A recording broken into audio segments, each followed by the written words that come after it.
Shalom, apa kabar saudara-saudara dimanapun berada? Saat ini kita berjumpa lagi dalam online service live Facebook.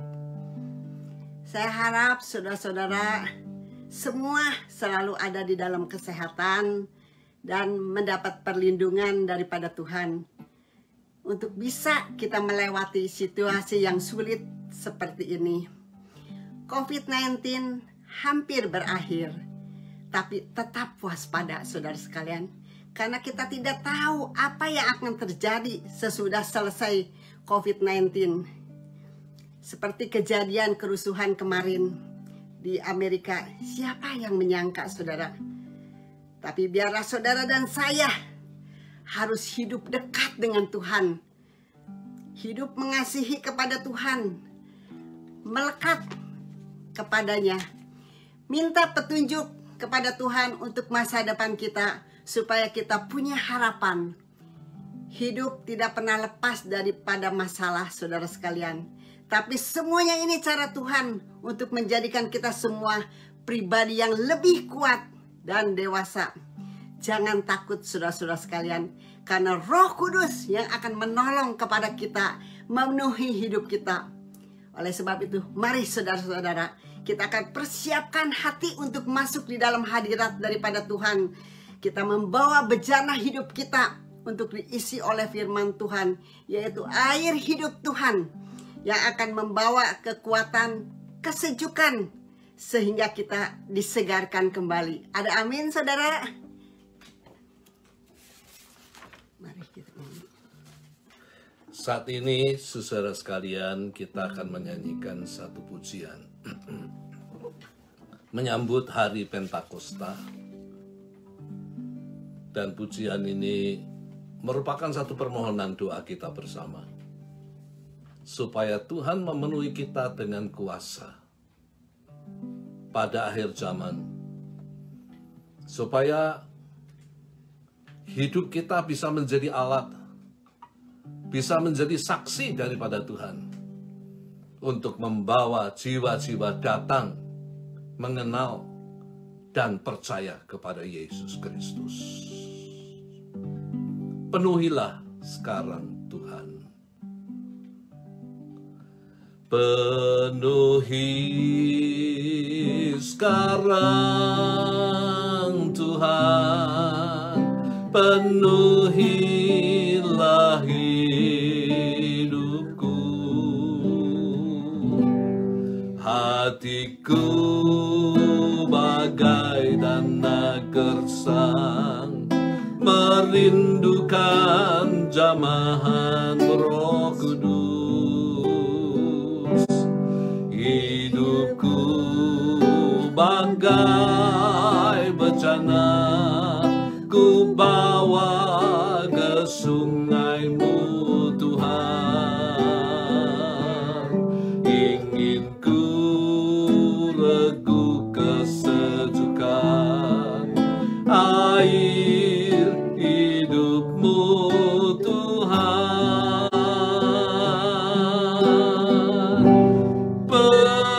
Penuhi aku sekarang, penuhilah hidupku. Hanya Engkau yang kurindu, jamalah hidupku Tuhan. Penuhi sekarang Tuhan, penuhilah hidupku. Hatiku bagai tanah gersang, merindukan jamahan Roh Kudus. Hidupku bagai bejana, ku bawa ke sungai-Mu Tuhan. Ingin ku regu kesejukan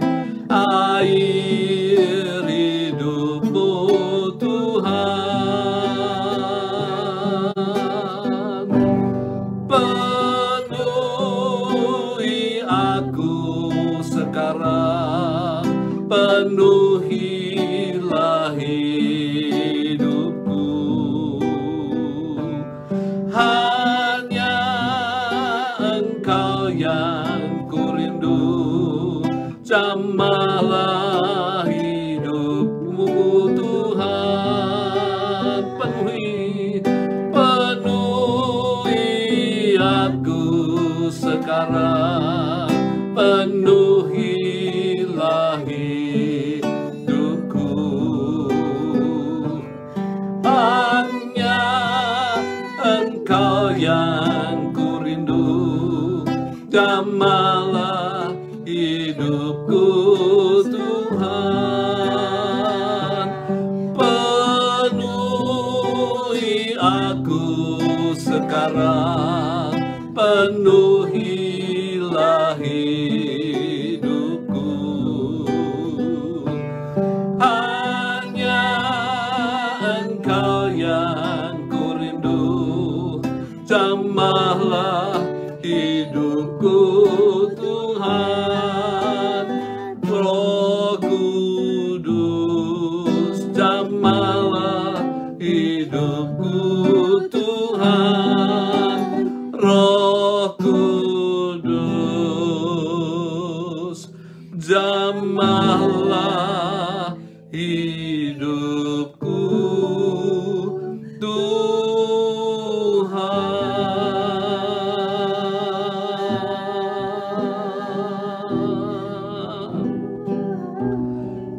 Kami muliakan nama-Mu, Ramaya Sanaya Ramaturia, haleluya.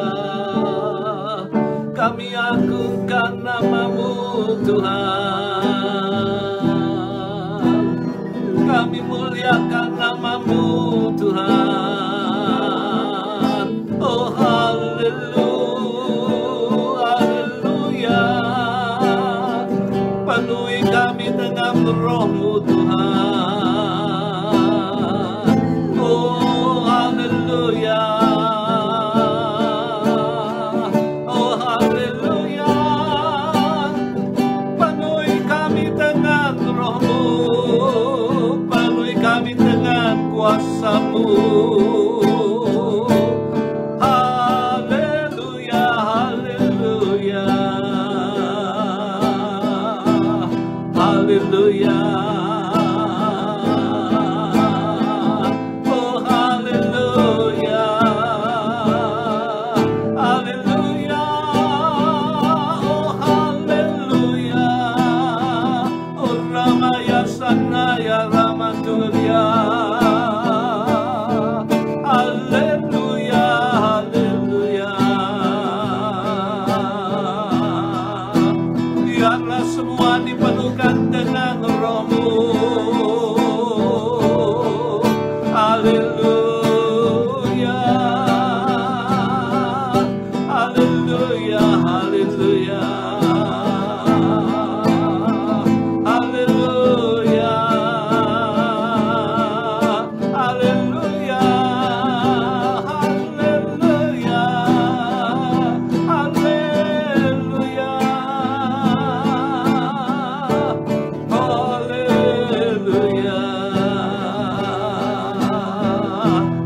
Haleluya. Haleluya. Haleluya. Haleluya. Penuh sekarang, penuhilah hidupku. Haleluya. Kami muliakan nama-Mu. Hanya Engkau yang ku rindu, jamahlah hidupku Tuhan. Haleluya.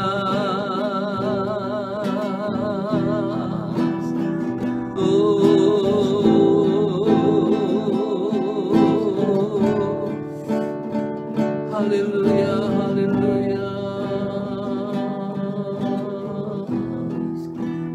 Haleluya.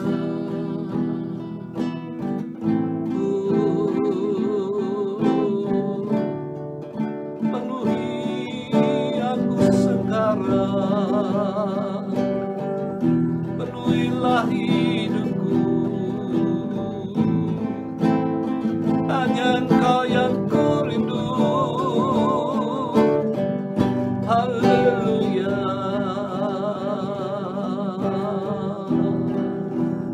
Haleluya.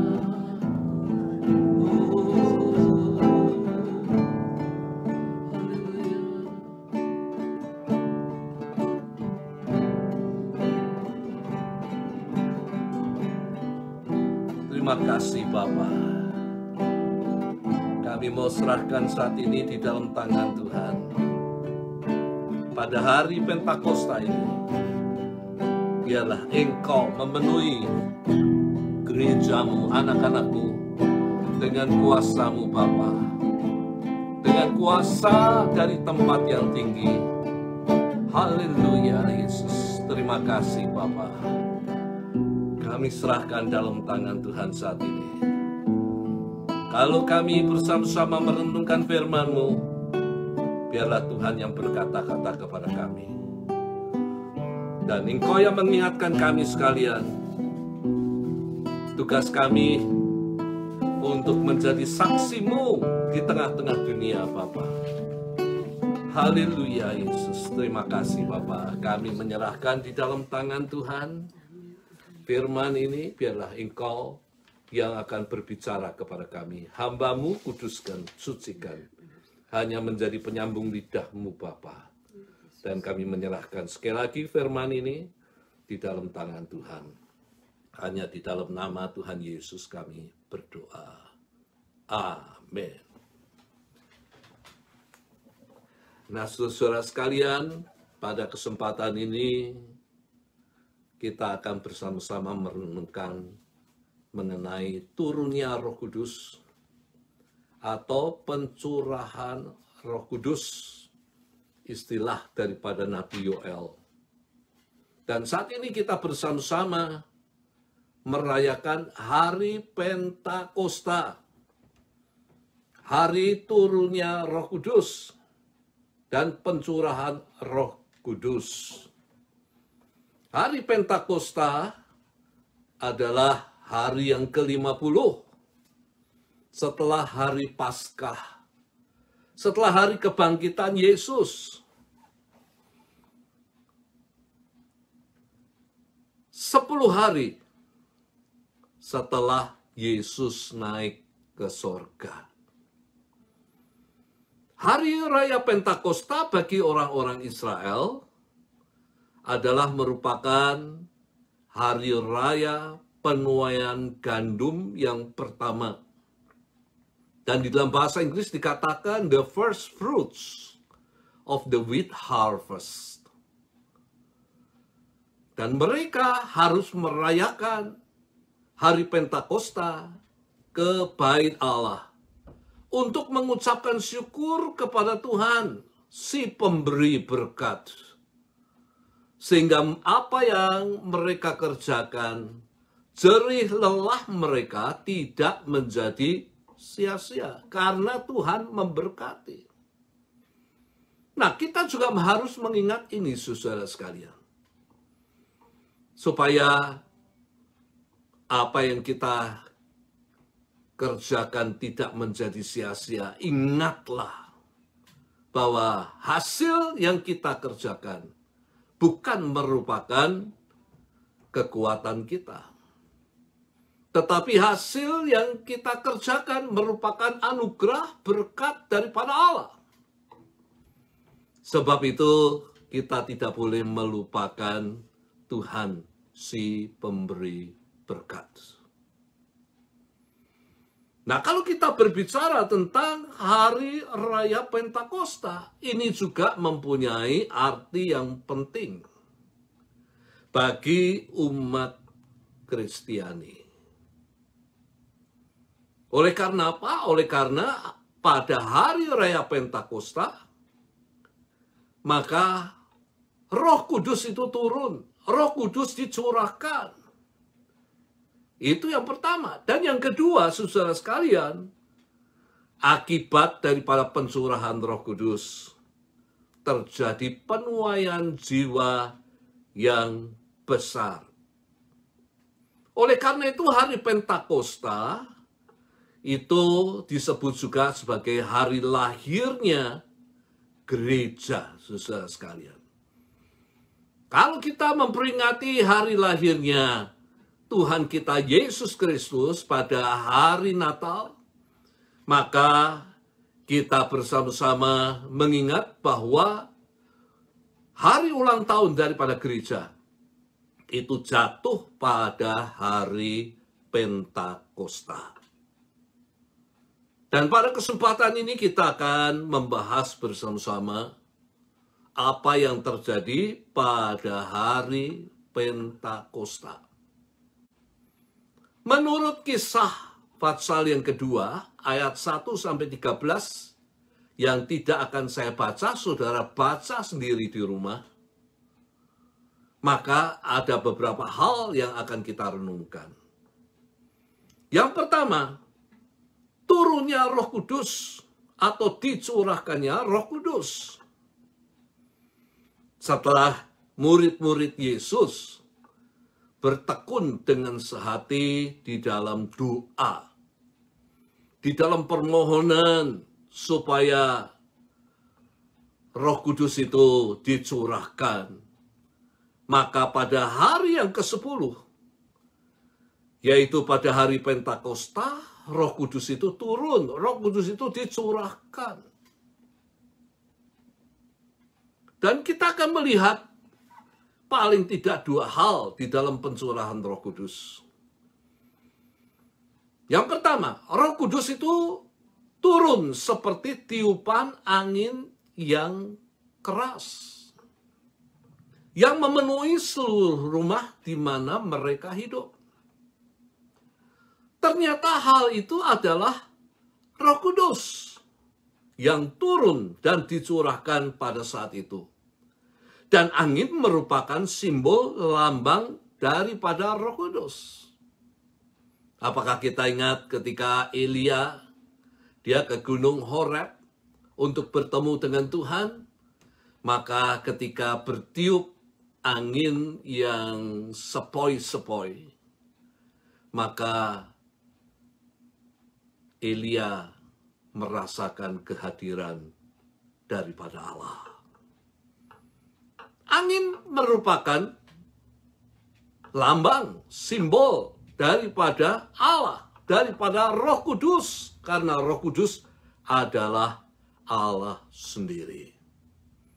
Nah, kata-kata angin yang keras atau tiupan angin yang keras memiliki pengertian, saudara sekalian, mengenai kekuatan, mengenai kuasa daripada Roh Kudus yang dahsyat dan besar. Tentu kita mengenal akan angin tornado, bukan? Angin puting beliung yang sangat ditakuti oleh orang-orang yang tinggal di daerah yang sering mengalami angin tornado.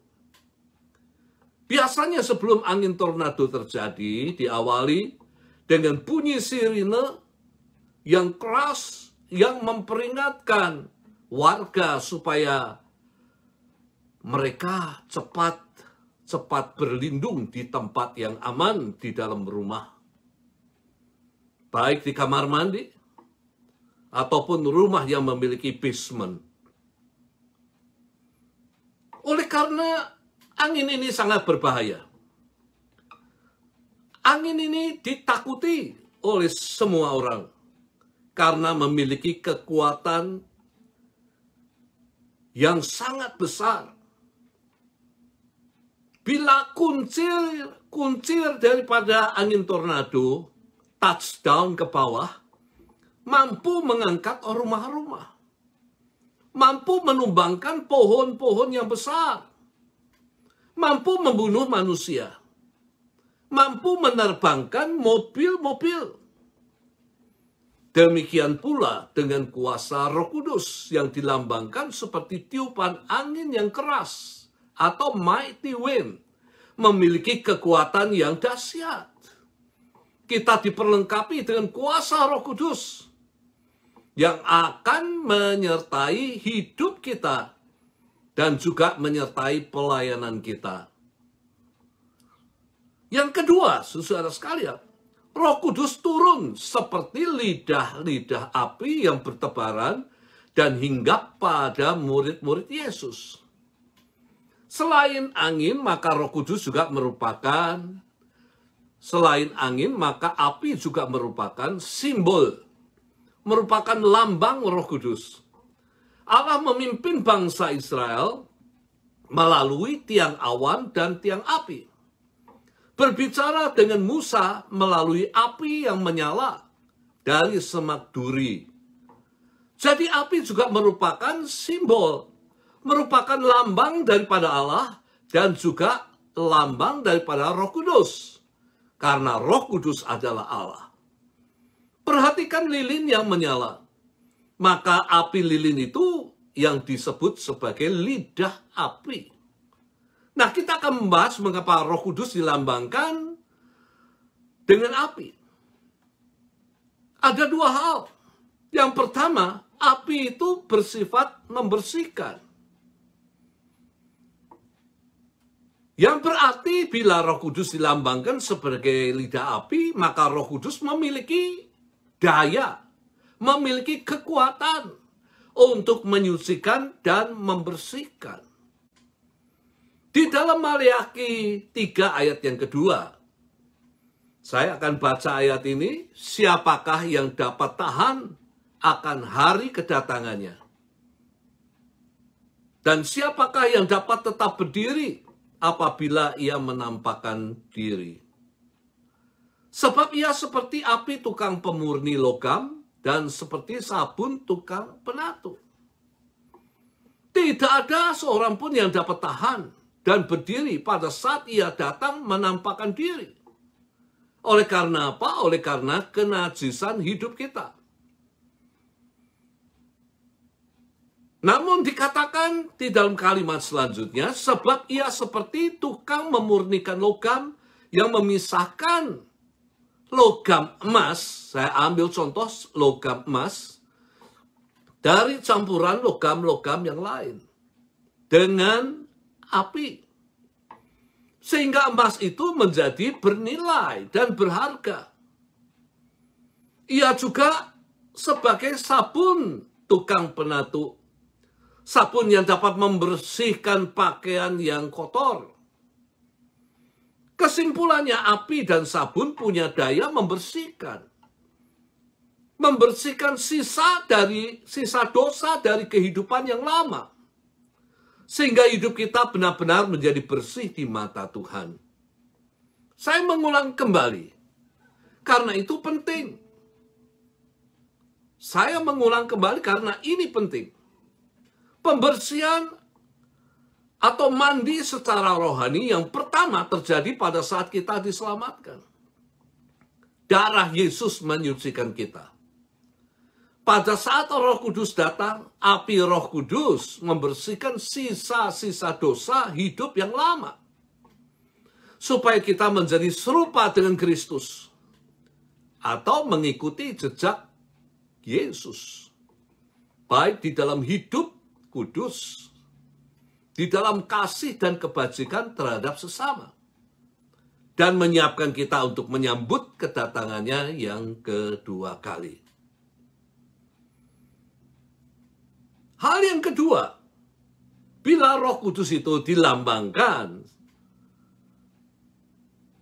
dengan api, maka api itu mempunyai sifat membakar. Roh Kudus yang berada di dalam hati kita seperti api yang menyala. Di dalam Yeremia 20 ayat yang ke-9, Yeremia 20 ayat yang ke-9, dikatakan, tetapi apabila aku berpikir, aku tidak mau mengingat dia dan tidak mau mengucapkan firman lagi demi namanya, maka di dalam hatiku ada sesuatu yang seperti api yang menyala-nyala. Terkurung di dalam tulang-tulangku dan aku berlelah-lelah untuk menahannya. Tetapi tidak sanggup. Kalau Roh Kudus ada di dalam hati kita, maka Roh Kudus itu seperti kobaran api yang membuat kita tidak bisa tahan untuk tidak melakukan yang Tuhan kehendaki. Yeremia mau melupakan Tuhan. Dan ia tidak mau memberitakan firman Allah. Ia tidak mau melayani Tuhan. Tetapi ada kobaran api Roh Allah di dalam hatinya. Yang tidak dapat ditahan lagi. Sehingga mau tidak mau harus melakukan yang dikehendaki Allah. Mengalahkan kehendak daripada dirinya sendiri. Ada dua hal yang harus kita perhatikan mengenai Roh Kudus. Yang pertama, jangan kamu mendukacitakan Roh Kudus Allah yang telah memeteraikan kamu pada menjelang hari penyelamatan. Yang kedua, di dalam 1 Tesalonika 5 ayat 19. Yang pertama di dalam Efesus 4 ayat 30. Sekali lagi saya ulangi, dan janganlah kamu mendukacitakan Roh Kudus Allah yang telah memeteraikan kamu menjelang hari penyelamatan. Yang kedua di dalam 1 Tesalonika 5 ayat 19, jangan padamkan roh. Bagaimana cara kita tidak mendukacitakan Roh Kudus yang ada di dalam diri kita? Dan tidak memadamkan Roh Allah yang berkobar-kobar. Kehidupan dosa bisa menjadi penghalang Roh Kudus bekerja di dalam hidup kita. Kita harus hidup di dalam kehendaknya. Sehingga kita bisa menyenangkan. Bukan mendukacitakan hati Tuhan. Kita harus tetap menjaga Roh Kudus. Tetap menyala di dalam hidup kita. Melalui persekutuan yang erat dengan Tuhan. Melalui firman-Nya. Dan berdoa di dalam roh. Sehingga api Tuhan berkobar-kobar di dalam kehidupan kita. Baik di dalam mengikut dan melayani Tuhan. Nah, kita masuk di dalam bagian yang kedua. Bagian yang kedua dikatakan setelah Roh Kudus itu datang, maka penuhlah mereka dengan Roh Kudus. Mereka mulai berkata-kata di dalam bahasa-bahasa lain, tetapi di dalam Kisah 1 ayat 13. Dikatakan tetapi orang lain yang tidak mengenal Allah menyindir. Mereka mengatakan mereka sedang mabuk oleh anggur manis. Dua hal yang menjadi renungan kita. Yaitu mengenai perbedaan mengenai mabuk oleh anggur manis dan dipenuhi Roh Kudus. Orang yang mabuk anggur dikuasai oleh kekuatan alkohol yang menguasai kesadarannya. Dan kemabukan bisa berlangsung sampai 24 jam. Berjalan sempoyongan. Bicaranya ngaco belok. Kesadarannya hilang. Sehingga pulang harus ditolong oleh orang lain. Sangat berbeda, bukan, dengan dipenuhi Roh Kudus. Orang yang dipenuhi Roh Kudus, maka Roh Kudus yang menguasai, mengontrol dirinya. Ini yang terjadi pada hari Pentakosta. Bahwa murid-murid dipenuhi dengan Roh Kudus. Roh Kudus menguasai. Roh Kudus tinggal di dalam hati murid-murid. Dan di dalam perkembangannya, saudara sekalian, itu dibedakan antara Roh Kudus yang tinggal di dalam kehidupan seseorang dengan Roh Kudus yang memenuhi hidup daripada seseorang. Di dalam Yohanes 7 ayat 38 dikatakan barang siapa percaya kepadaku seperti yang dikatakan oleh kitab suci, dari dalam hatinya mengalir aliran-aliran air hidup. Yang dimaksudkan ialah roh yang akan diterima oleh mereka yang percaya kepadanya. Sekali lagi, Yang dimaksudkannya ialah roh yang akan diterima oleh mereka yang percaya kepadanya. Sebab roh itu belum datang karena Yesus belum dimuliakan. Jadi kembali lagi kesimpulan daripada ayat ini, yang percaya Roh Kudus akan tinggal di dalamnya. Namun di dalam Efesus 5 ayat 17 dan 18, ada hal yang berbeda dengan Yohanes 7 ayat 38 tadi. Dikatakan, sebab itu janganlah kamu bodoh, tapi usahakanlah supaya kamu mengerti kehendak Tuhan. Apa yang menjadi kehendak Tuhan? Jangan kamu mabuk oleh anggur, karena anggur menimbulkan hawa nafsu. Tetapi hendaklah kamu penuh dengan roh. Hendaklah kamu penuh dengan roh. Rasul Paulus menunjukkan suratnya kepada jemaat di Efesus, yaitu orang-orang yang percaya di Efesus. Oleh karena mereka itu percaya, maka Roh Kudus itu ada dan tinggal di dalam kehidupan mereka. Namun, mereka diminta memahami kehendak Allah. Apa yang menjadi kehendak Allah? Bukan mabuk anggur, tetapi dipenuhi dengan kuasa Roh Kudus. Artinya, kuasa Roh Kudus menguasai mereka. Bukan anggur yang beralkohol. Semua orang yang percaya memiliki Roh Kudus dalam hatinya. Tetapi tidak semua orang percaya penuh dan dikuasai oleh Roh Kudus. Ketika diselamatkan, kita memiliki Roh Kudus. Ketika kita dipenuhi Roh Kudus menguasai seluruh keberadaan kita. Atau saya boleh mengatakan, mungkin dengan istilah kata mabuk tadi, yaitu mabuk di dalam roh. Ia sepenuhnya menguasai dan mengendalikan kita untuk melakukan kehendaknya. Ia yang mengadakan dan melakukan mujizat dan tanda-tanda heran melalui pelayanan yang kita lakukan, yang sesuai dengan kehendaknya.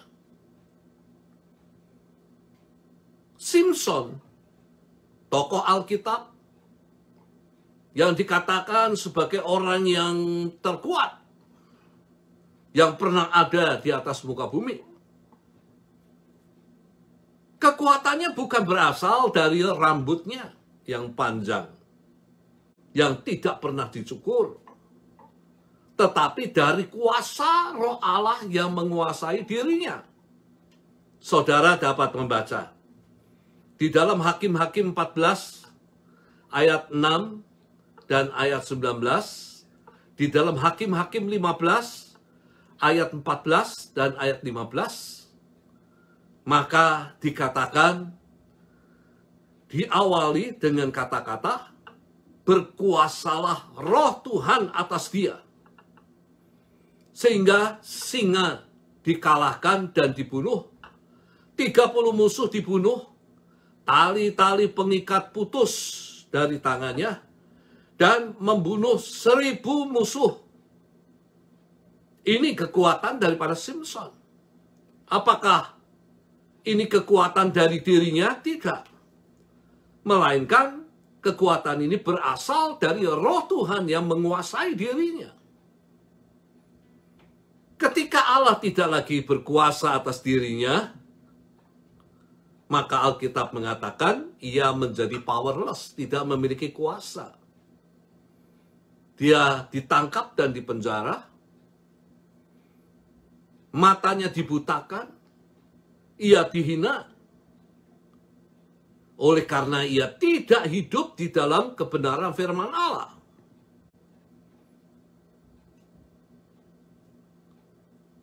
Maka kekuatannya itu menjadi hilang.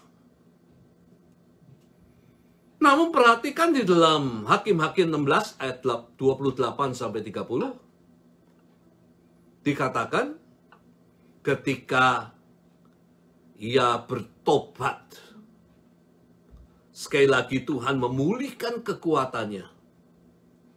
Sehingga ia mati, ketika mati, ia membunuh 3.000 musuhnya. Ia membunuh lebih banyak lawannya ketika mati dibandingkan ketika ia masih hidup. Sekali lagi, dari mana kekuatan Simson? Kekuatan Simson adalah daripada Roh Allah yang menguasai dirinya. Sedih jika sesama orang Kristen pada saat ini saling serang karena perbedaan pandangan mengenai kuasa.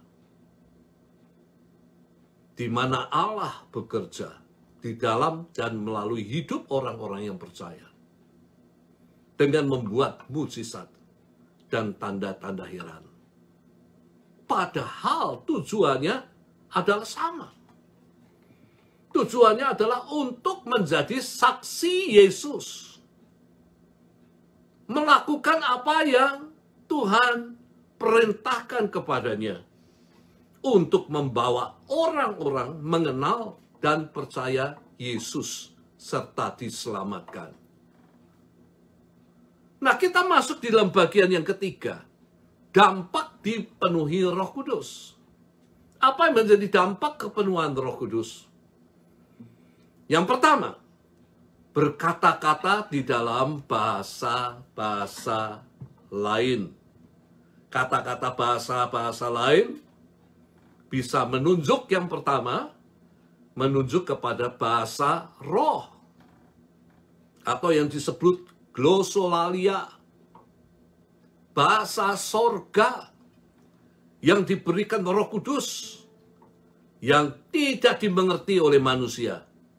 Bila tak ada orang yang memiliki karunia untuk menerjemahkannya atau menafsirkannya. Yang kedua, bisa menunjuk kepada bahasa-bahasa lain atau yang disebut senolalia. Bahasa-bahasa yang dimengerti oleh orang lain. Yang tidak pernah dipelajari sebelumnya. Yang diberikan oleh Roh Kudus pada hari Pentakosta. Dikatakan di dalam Alkitab, saat itu diam di Yerusalem orang-orang Yahudi yang saleh dari segala bangsa di bawah kolong langit. Ketika Roh Kudus turun, orang banyak berkerumun dan bingung karena mereka mendengar rasul-rasul itu berkata-kata di dalam bahasa di mana mereka tinggal. Bingung. Oleh karena rasul-rasul berkata-kata di dalam bahasa-bahasa di mana mereka tinggal. Bahasa-bahasa yang tidak pernah dipelajari oleh rasul-rasul. Tapi Roh Kudus yang memberikan bahasa itu. Dan rasul-rasul dia berkata-kata di dalam bahasa-bahasa orang-orang yang ada, yang berkerumun di sekitar mereka. Rasul-rasul berkata-kata di dalam bahasa Partia, di dalam bahasa Media, di dalam bahasa Elam, di dalam bahasa Mesopotamia, dalam bahasa Yudea, Kapadokia, bahasa Pontus dan Asia, Frigia dan Pamfilia, Mesir, Kirene, bahasa orang-orang Roma, bahasa Kreta, dan juga bahasa Arab. Dan mereka berkata-kata tentang perbuatan-perbuatan besar yang dilakukan oleh Allah. Mereka tidak berbicara, saudara sekalian, tentang kesembuhan yang Tuhan berikan kepada mereka, tentang berkat yang Tuhan berikan kepada mereka, tentang keberhasilan yang Tuhan berikan kepada mereka. Tetapi mereka berbicara tentang perbuatan-perbuatan besar yang dilakukan Allah di dalam Tuhan kita Yesus Kristus, yang mengasihi kita, yang mati untuk membebaskan kita dari dosa, yang menyelamatkan kita daripada penghukuman kekal, yang menjadikan kita ciptaan yang baru sebagai umatnya, sebagai anak-anaknya, yang bertuankan Tuhan, bukan lagi bertuankan kuasa kegelapan, bukan lagi bertuankan dosa, tapi Tuhan yang menjadi Tuhan kita yang baru. Hal yang kedua, mereka berkata-kata dengan keberanian. Sebelumnya mereka takut, selalu sembunyi. Setelah Roh Kudus dicurahkan, urat takutnya itu hilang. Petrus berdiri, lalu menyampaikan firman tentang Yesus Kristus. Di dalam Kisah 4 ayat 31, dikatakan, dan ketika mereka sedang berdoa, goyanglah tempat mereka berkumpul itu. Dan mereka semua penuh dengan Roh Kudus. Kuasa Roh Kudus itu memenuhi mereka. Lalu mereka memberitakan firman Allah dengan berani. Mereka memberitakan firman Allah dengan berani. Enggak lagi takut. Kepenuhan Roh Kudus berulang kembali dialami murid-murid Yesus. Dan kuasa Roh Kudus yang mengubah ketakutan menjadi keberanian. Bahkan mereka tidak gentar menghadapi aniaya dan mati karena nama daripada Tuhan Yesus Kristus. Kepenuhan Roh Kudus itu mengubah ketakutan menjadi berani, saudara sekalian. Biarlah kita berani berkata-kata akan nama daripada Yesus kepada siapapun juga yang kita temui. Yang ketiga, saudara sekalian, berkata-kata dengan kuasa. Petrus berkhotbah dengan kuasa dan penuaian jiwa terjadi. 3.000 jiwa bertobat dan dibaptis. Bayangkan, saudara sekalian. Kalau Petrus tidak memiliki kuasa, apakah dia mampu untuk membawa 3.000 jiwa bertobat dan dibaptis, percaya kepada Yesus? Sehingga lahirlah gereja yang pertama. Sebab itu, sekali lagi, hari Pentakosta juga disebut sebagai hari ulang tahun daripada gereja. Kalau ada orang bertanya, kapan ulang tahun daripada gereja? Maka ulang tahun daripada gereja itu jatuh pada hari Pentakosta. Yang keempat, kuasa mengadakan banyak mujizat dan tanda-tanda. Di dalam Kisah 2 ayat 43 dikatakan, maka ketakutanlah mereka semua, sedang rasul-rasul itu mengadakan banyak mujizat dan tanda. Kisah 5 ayat 12-14, dan oleh rasul-rasul diadakan banyak tanda dan mujizat di antara orang banyak. Semua orang percaya selalu berkumpul di serambi Salomo dalam persekutuan yang erat. Orang-orang lain tidak ada yang berani menggabungkan diri kepada mereka. Siapa orang-orang lain yang tidak berani menggabungkan diri kepada mereka? Adalah jemaat. Mungkin oleh karena mereka merasa diri mereka banyak kesalahan, banyak dosa. Mereka tidak berani bergabung dengan rasul-rasul. Oleh karena mereka menyaksikan di dalam ayat-ayat sebelumnya bagaimana Petrus, bagaimana Ananias dan Safira, mereka binasa oleh karena mendustai Roh Kudus. Kuasa yang dimiliki oleh Petrus demikian besar. Ananias dan Safira, mereka mati oleh karena mendustai Roh Kudus. Namun dikatakan mereka sangat dihormati orang banyak. Dan makin lama makin bertambah jumlah orang yang percaya kepada Tuhan. Baik laki-laki dan perempuan.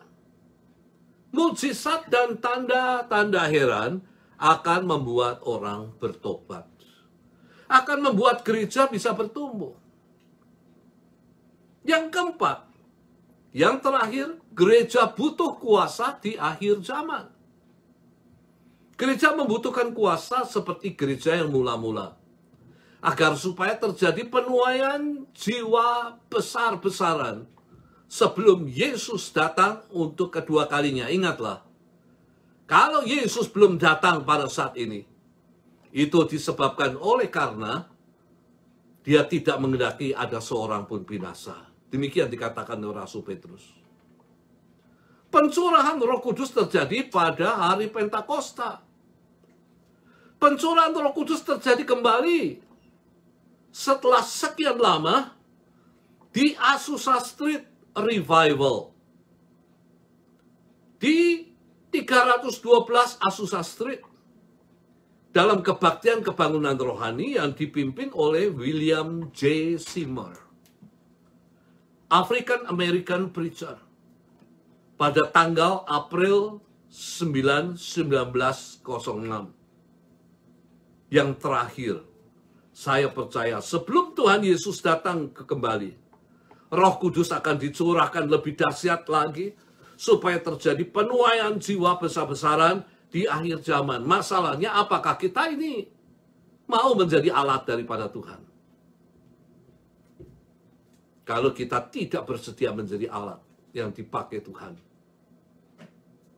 maka penuaian jiwa tidak akan terjadi, saudara sekalian. Di dalam Yoel 2 ayat 28 dan 29, saya tidak baca semuanya, dikatakan kemudian daripada itu akan terjadi, judulnya sebelum hari Tuhan tiba, bahwa aku akan mencurahkan rohku ke atas semua manusia. Sebelum hari Tuhan tiba, maka Tuhan akan mencurahkan rohnya ke atas semua manusia. Dan selanjutnya saudara dapat baca sendiri. Di dalam Yoel 2 ayat 23 dikatakan, hai Bani Sion, bersorak-soraklah dan bersukacitalah karena Tuhan Allahmu, sebab telah diberikannya kepadamu hujan pada awal musim dengan adilnya. Dan diturunkannya kepadamu hujan awal dan hujan pada akhir musim seperti dahulu. Hujan akhir akan terjadi. Dan lebih dahsyat dibandingkan hujan awal. Sebelum musim hujan berakhir. Dan kata-kata ini kalau kita hubungkan dengan Roh Kudus, maka Roh Kudus akan dicurahkan. Lebih dahsyat dibandingkan sebelum-sebelumnya.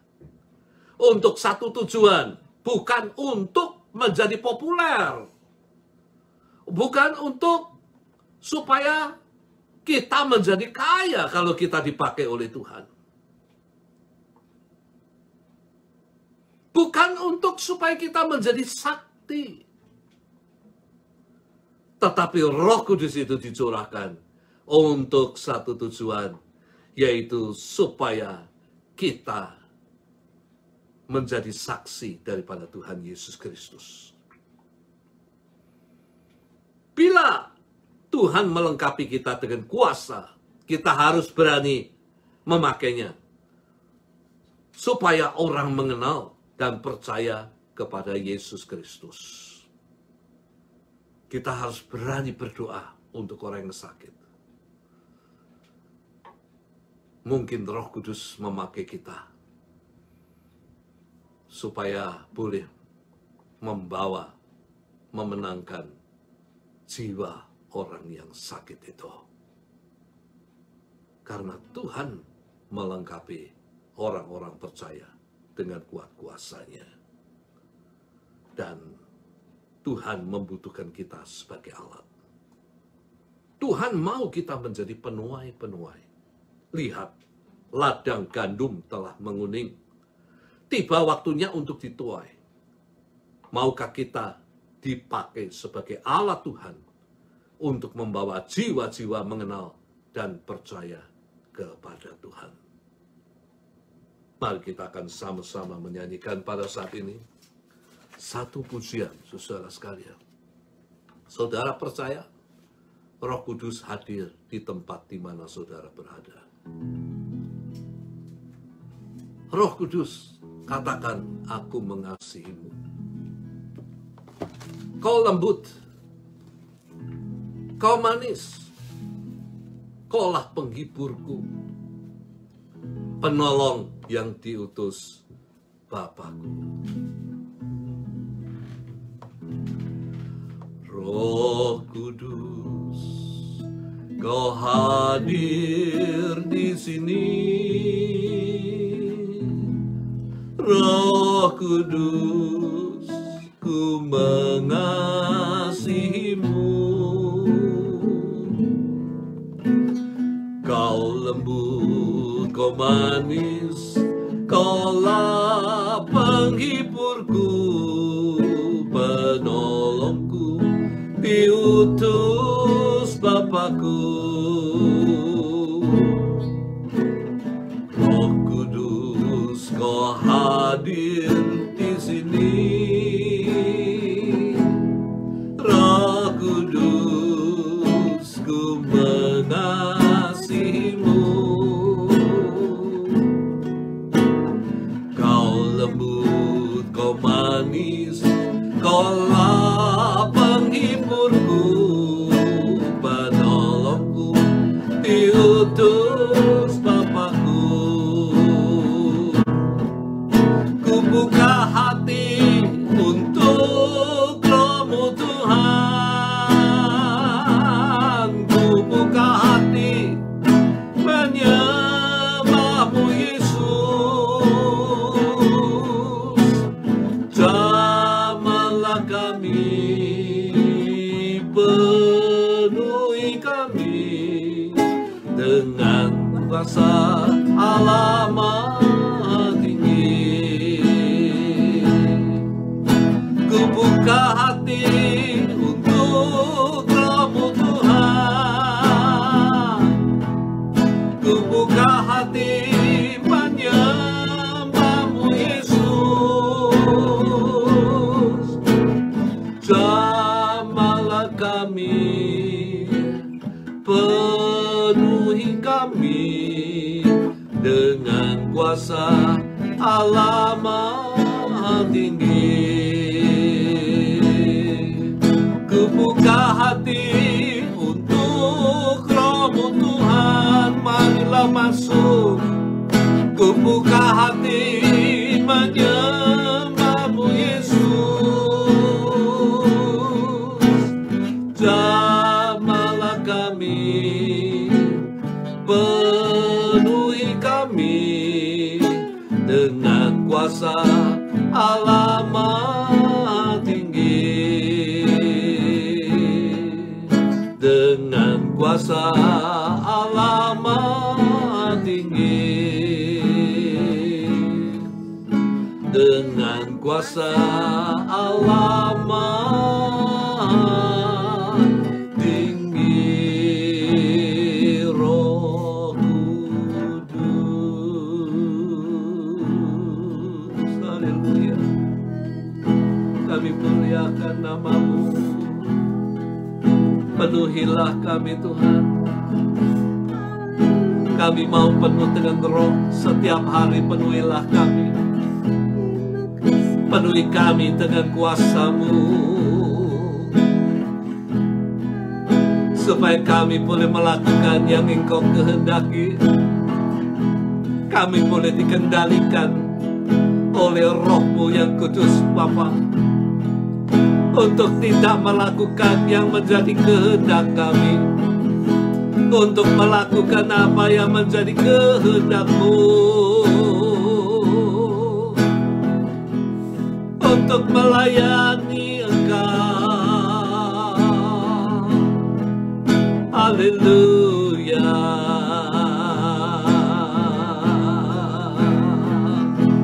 Haleluya. Haleluya. Uramaya sanaya ramaturia. Haleluya. Haleluya.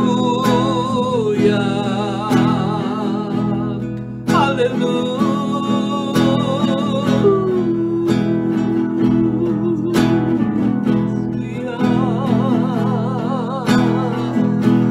Haleluya.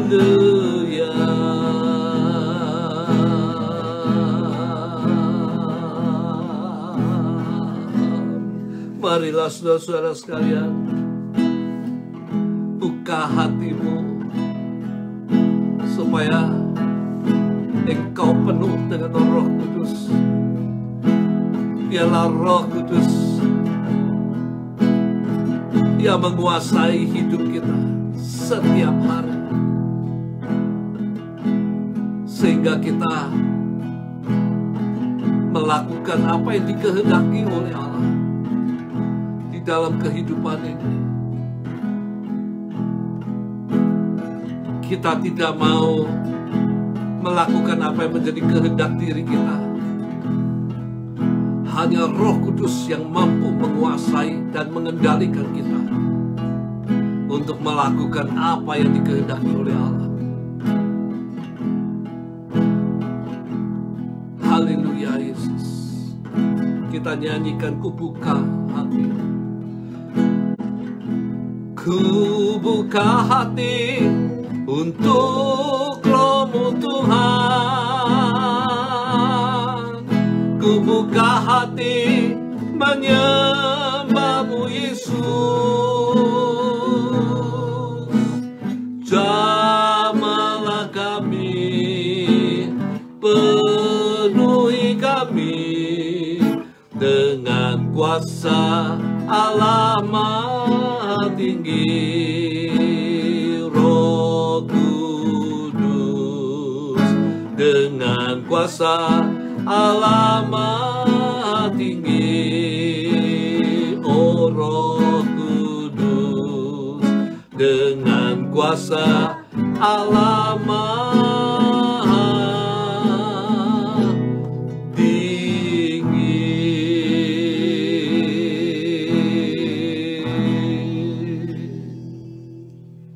Terima kasih Bapa. Penuhilah kami dengan kuasa-Mu. Benar Yesus. Kami membutuhkan kuasa-Mu Bapa, supaya kami boleh melakukan yang Tuhan kehendaki, menjadi saksi, baik melalui kata-kata kami, melalui perbuatan kami, maupun melalui mujizat-mujizat yang Tuhan kerjakan melalui kehidupan kami, untuk membawa banyak jiwa datang kepada Engkau. Dan biarlah seperti Pentakosta yang merupakan penuaian, the first harvest, penuaian gandum yang pertama. Maka pada saat ini Tuhan, hidup kami Tuhan pakai untuk menuai jiwa-jiwa. Kami percaya kami hidup pada zaman akhir,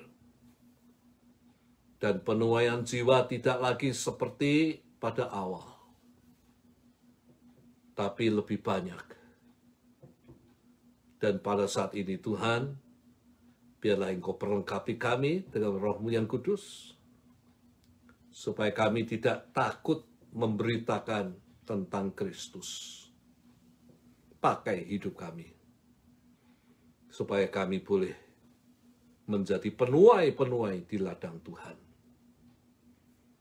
membawa banyak jiwa datang kepada Engkau sebelum pintu anugerah tertutup. Kami mau serahkan di dalam tangan-Mu. Berkati seluruh saudara-saudara kami yang hadir di dalam online service ini, Bapa. Pakai mereka menjadi alat-Mu Dan kalau ada yang datang dengan membawa masalah, biarlah Tuhan sendiri yang akan memberikan kemenangan. Tuhan sendiri yang memberikan kekuatan. Supaya kami benar-benar Tuhan boleh mendapatkan kelepasan yang daripada Tuhan. Tidak ada yang mustahil bagi Engkau. Demikian kami berdoa juga Tuhan pada saat ini untuk Amerika, tolong untuk pada saat ini Tuhan, kekacauan terjadi, penjarahan terjadi, tapi kami percaya satu perkara, bahwa Engkau yang sanggup menghancurkan roh-roh di balik kejadian semua kejadian ini, Bapa. Kami mau serahkan di dalam tangan daripada Tuhan. Dan Engkau memberikan damai sejahtera di dalam negeri Amerika. Kami mau serahkan juga saat ini untuk Indonesia. Engkau juga melindungi negara Indonesia.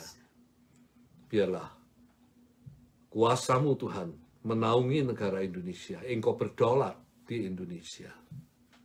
Jauhkan daripada kerusuhan. Jauhkan Tuhan daripada pertengkaran. Dan berikan damai sejahtera-Mu. Tolong agar Bapak Jokowi yang Engkau tetapkan untuk menjadi presiden di Indonesia, berikan hikmat akal budi yang daripada Tuhan. Supaya ia boleh Tuhan memimpin negara ini menuju kepada kemakmuran. Kami serahkan di dalam tangan Tuhan. Terima kasih Bapa. Kami mau menyerahkan doa yang kami naikkan hanya di dalam satu nama, yaitu Tuhan Yesus Kristus yang menjadi juru selamat kami.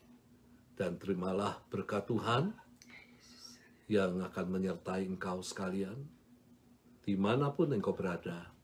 Hendaknya engkau menjadi saksi daripada Tuhan Yesus. Supaya melalui kehidupanmu, nama Tuhan itu dimuliakan. Arahkan hatimu kepada Tuhan, angkat tangan saudara. Terimalah anugerah berkat Tuhan.